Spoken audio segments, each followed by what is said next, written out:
Iloilo Provincial Police Office tutukan ang investigasyon kon hungod nga ginpapalagyo sa mga duty personnel sang Tigbawan Police ang nagpalagyo nga detainee. Si Zen Kilantang nakatutok.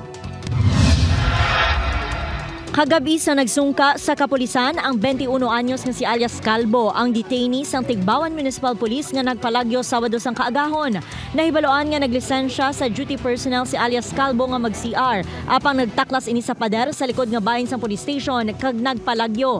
3 kaadlaw matapos nagpalagyo, nagsungka ini tungod may pamahog sa iya kabuhi tungod sa illegal nga droga. Bagay nga magapatigayon sang validation ang Tigbawan MPS. Tandakan natin ini sa validation kung ano gid ni kamatuod nga may ara nga mga persona nga naga-attempt or naga-threaten sa kabuhi sa nga aton nga subject person nga si alias Calvo. So ini siya known ni siya nga drug personality diri sa Banwa sa Tigbawan. Ginaimbestigahan na sang Iloilo Police Provincial Office ang naka-duty nga jail guard kag sentinel sa matabo ang insidente. Ginapadalman sang kapulisan ang kapaltahan sang duha ka pulis nga igariliv pagkatapos ng election period. Initially, amo nang nakita nato nga may probabilidad nga magiging culpable sa kaso for neglect of duty, no, sa ilang ginasumpaan nga trabaho, being a duty sentinel kag duty jailer, no.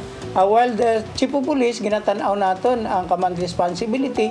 Restricted na ang duha kag iga-assign sa Provincial Housing and Accounting Unit. Hindi pa mahingadlan sang IPPO ang duha ka mga pulis samtang nagapadayon ng investigasyon. Samtang ginmando ni Colonel Palomo sa tanan nga police station sa probinsya ang hugot nga pagbantay sa mga detainee to account all the person under police custody. Second is to look at the comfort rooms, no, sa mga tanan ng mga police stations and as much as possible ipa-repair. And then third, ang pagtanaw gid sang facility mismo nga hindi mapalagyuhan ang aton mga priso, no.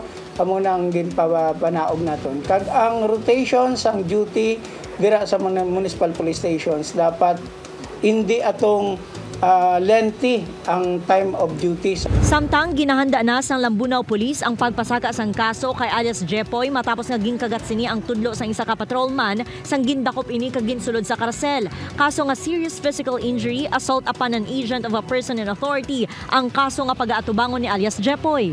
Upod kay Cirilo Randuque, Zen Kilantang, One Western Visayas.